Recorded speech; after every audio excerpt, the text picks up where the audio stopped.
Okay, so Valence, you argue that there's no such thing as an off-the-shelf AI agent. So what are organizations getting wrong when they try to deploy what we might call plug and play agentic tools?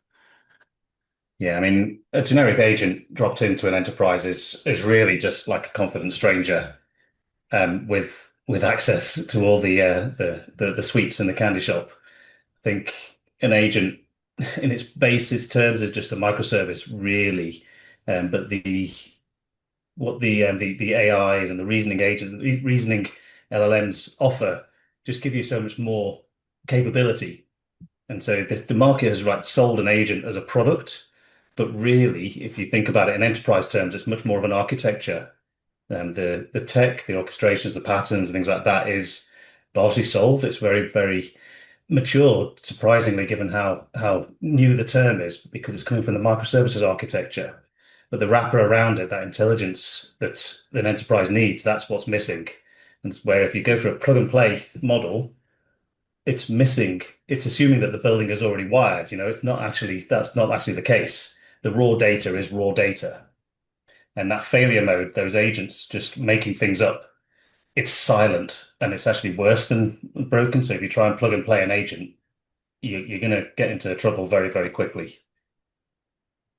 Okay, but clearly boards are under immense pressure to adopt AI quickly, of fear of missing out, if nothing else. I mean, how is this urgency leading companies to invest in agents that don't actually align with, how their business operates or the business needs? Panic is real. I think the leadership in these big and then mid-sized companies as well, they're seeing their peers grow and roll out AI and agentic architectures and so on and so forth. And they want to get onto that bandwagon. They're reading these tech and these vendor reports and going back to their tech teams and back to their leadership teams and saying, we need AI, we need it now, we need it quick. And that pressure is starting from the board, but not on the engineering floor. And so the risk of obsolescence, that anxiety, gets quickly converted into, it gets converted into a procurement decision.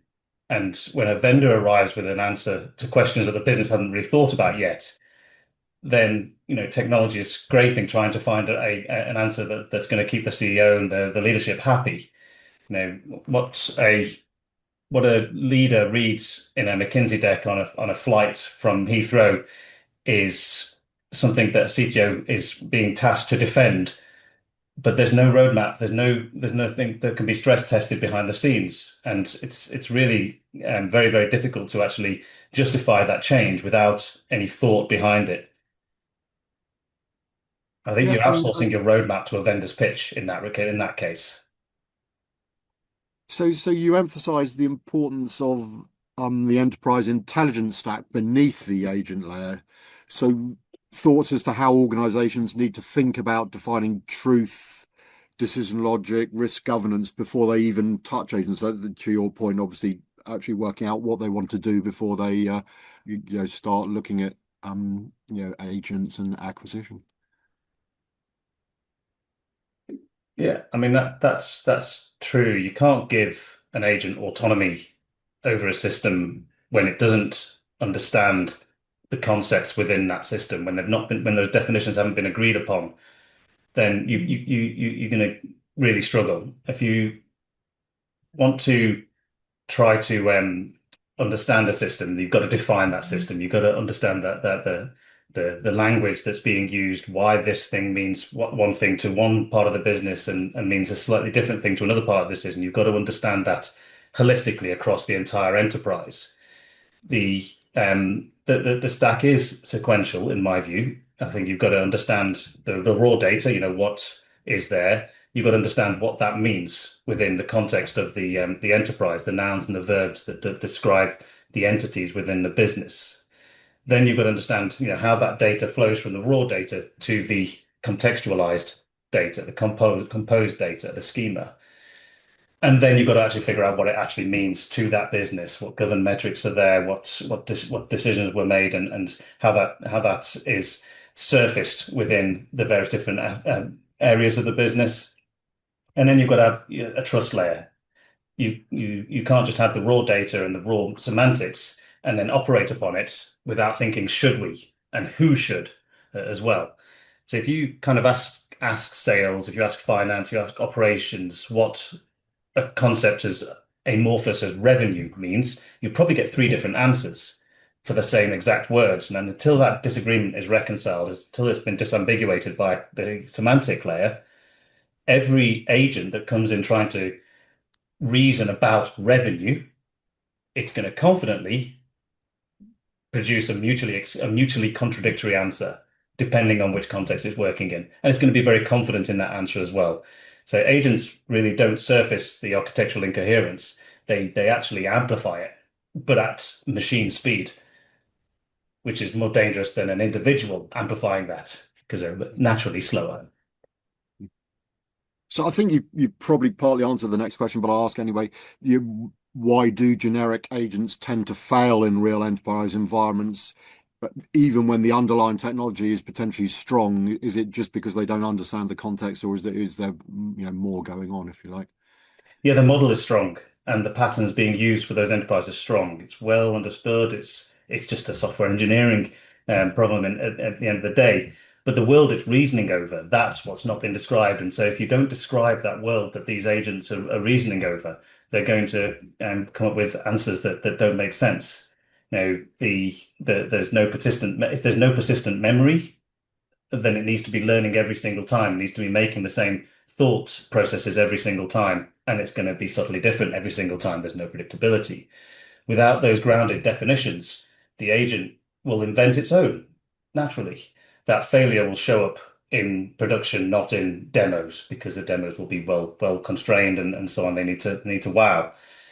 I think it's one way to think about it is if you think about a rally driver, the driver himself or herself is extremely accomplished. They know how to control a car, they know how to get from A to B. But they actually, if they get thrown into a new route without having gone down that route with the co-driver, figuring out what the next turn is going to look like, what the jump is going to look like, and so forth, they're going to crash the car. And so that intelligence layer is someone having run the route before, so that you can give it to a very, very accomplished driver, the agent, to actually navigate that route successfully and fast. Again, analogous to an agent, which is going to be fast as well.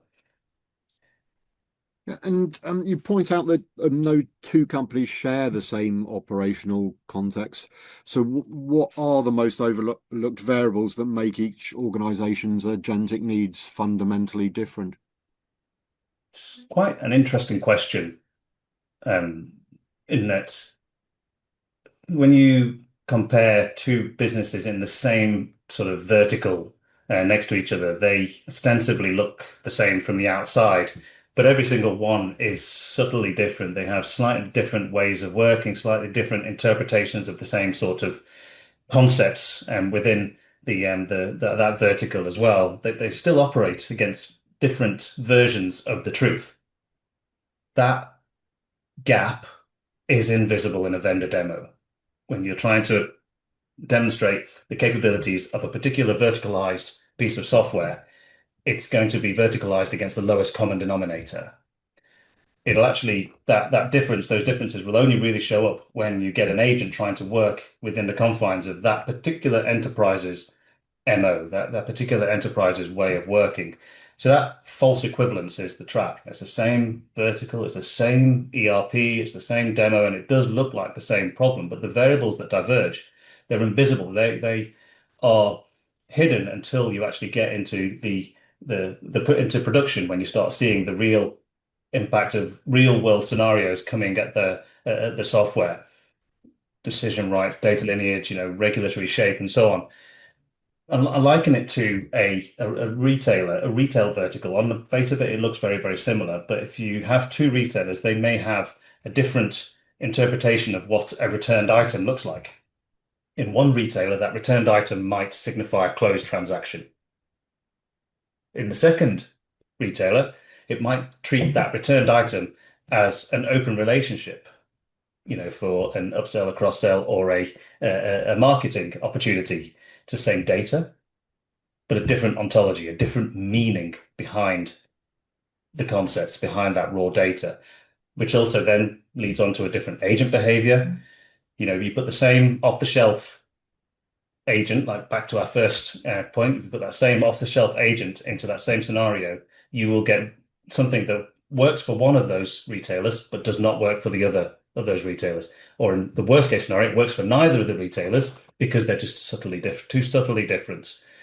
And that vendor demo work because they cover the lowest common denominator, but every single enterprise's pitch, every single enterprise is operating model is subtly unique, and you cannot adhere to the opinion of a vendor if you want to maintain your way of working. That's a failure mode. So, ontologies, which I think you mentioned just now, ontologies emerging as a critical enabler for enterprise grade AI. How do they unlock capabilities that the current agentic platforms just can't deliver on their own? Yeah, ontologies is a buzzword that's growing a little bit of traction in the market at the moment. A lot of the major um, manufacturers, Microsoft, Google's, and so on and so forth, are starting to bring their own forms of these ontologies, maybe called as a semantic layer or what have you. Then they're bringing them to the table, and that ontology, I think, is the difference between an agent that has access to one that gives it more understanding.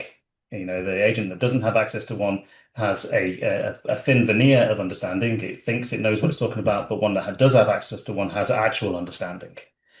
It's the world model of the business, typed objects, its relationships, its actions that are proven to align to the business's way of working, to their target operating model. That access without understanding is just retrieval. It's just getting data from A to B and doing no thinking about it, doing no reasoning about it. That retrieval really has a ceiling, but the ontology grading reason does not, and it allows you to have emergent characteristics off the back of it. Do you think about a CRM, for example, that doesn't store does not store just customer relationship. It just stores rows. It just stores raw data at its most basic. The ontology tells the enterprise what that actually is the meaning of this row of data, those flags, and that with this history and so on.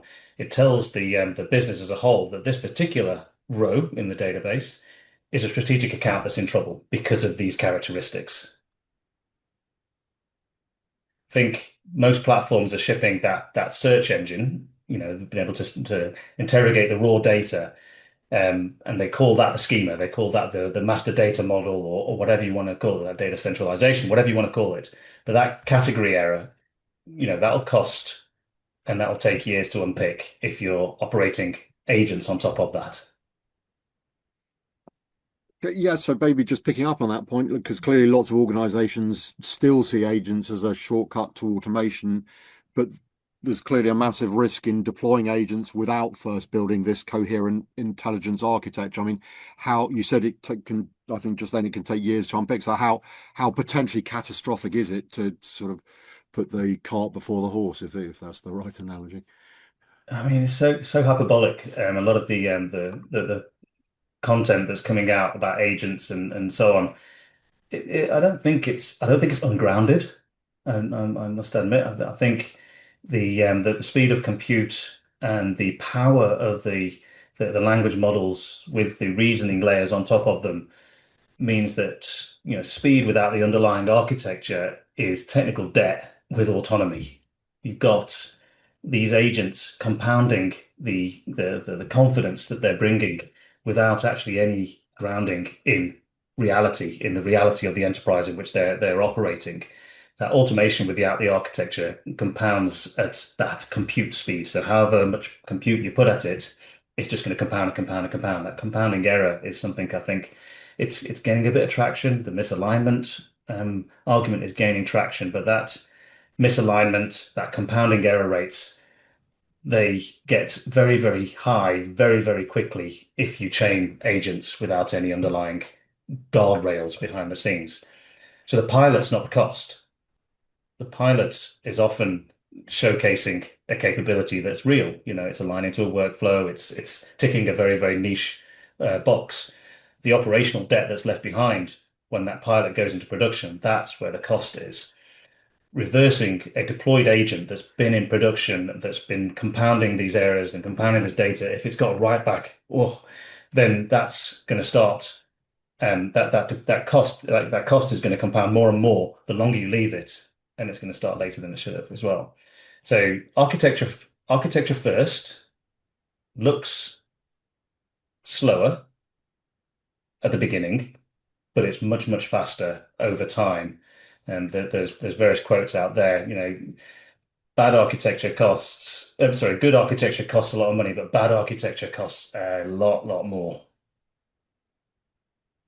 And do you think most of these sort of surveys I get indicate that the majority of folks are underwhelmed with the results of their AI sort of projects to date? And what you've been talking about, do you think that's the fundamental, or certainly one of the major reasons why people are disappointed because they haven't put the framework in place before they start using agentic AI? I mean, pouring the foundations after the building is already up just wouldn't make sense in, physical architecture. It just you think, well, why have you done that? It's just going to break. And so this is very similar in my view, that you can't build the windows and the doors and the fancy air conditioning and things like that in a building that has no foundations. I think that's what we're seeing in enterprise AI adoption right now, is people are trying to have the shiny agent that does very, very impressive things in a demo context and have that run in production without having a foundational strata upon which to actually build those agents on top of. I mean, you've got to think in terms of the foundations of the business, before you start thinking in terms of the shiny, fun, wow, this is amazing concepts.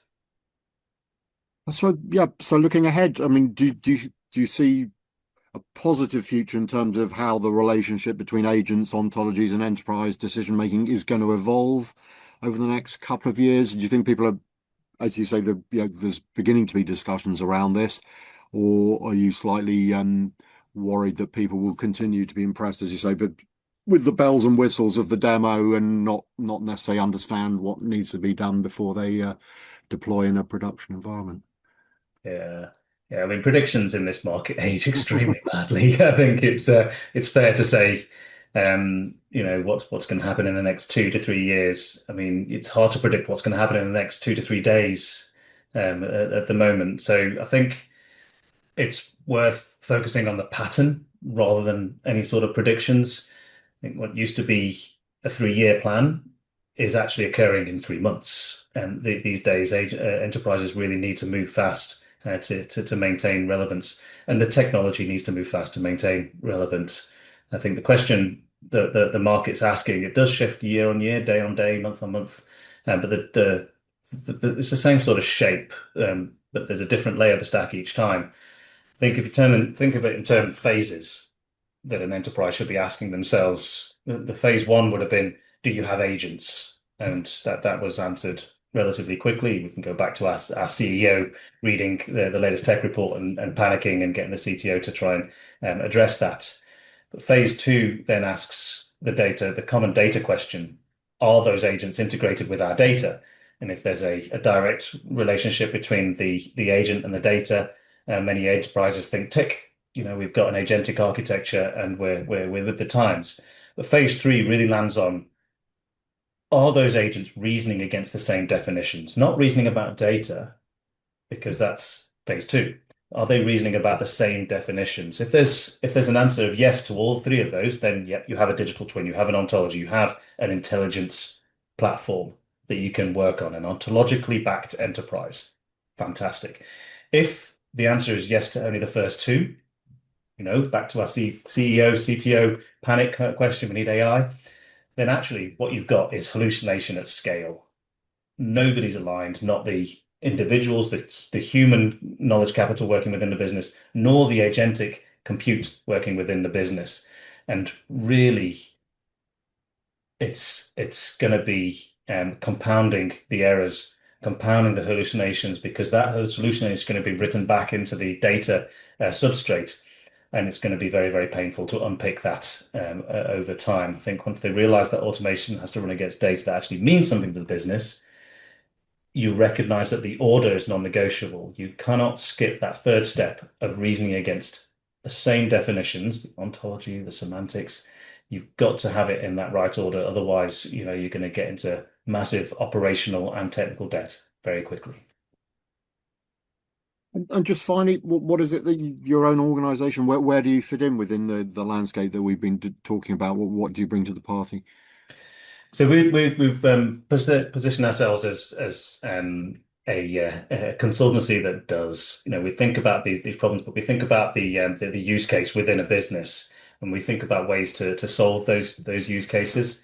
And the best way to solve those use cases and understanding how the tacit and institutional knowledge is captured, and then build that up through an intelligence platform, figuring out what the enterprise, what data that it has, what it means, what exists, how it means, what it means to the business, how it can be used, and should it be used in that way? Who should use it as well? So these sort of questions, this capability, understanding of the capability and the concerns of the enterprise before we even deploy or think about building an agent to operate upon it, understanding the enterprise from the ground up, and then codifying that into a semantic understanding that both humans and agents can reason against. That's the most important thing that we bring to the table.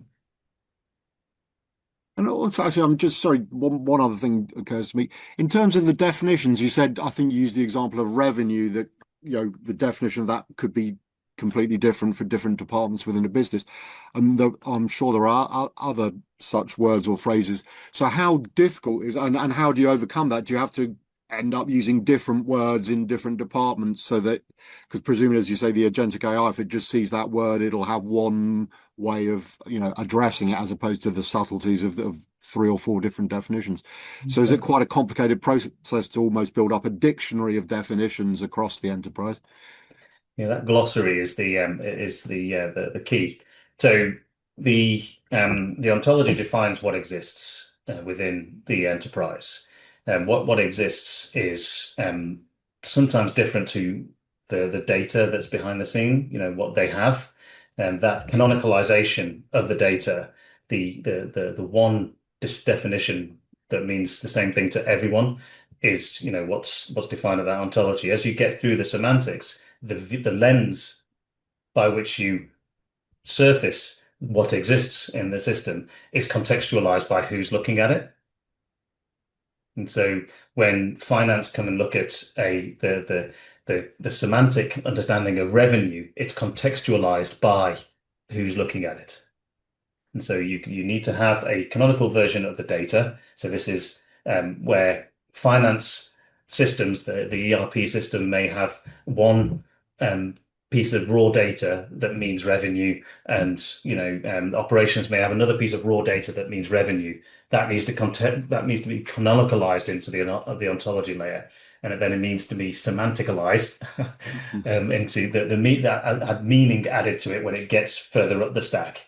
And so those layering, and this is why the layering is so important. You can't just interrogate the ontology because you'll still have three different meanings for the same word. That's why you need that semantic layer on top of it. Well, it's been brilliant to chat, and thank you so much for sharing so many great insights into what's obviously a fast-moving Really is. landscape. Really appreciate it, Don. Thank you. Thank you, Philip. Appreciate it. Thank you.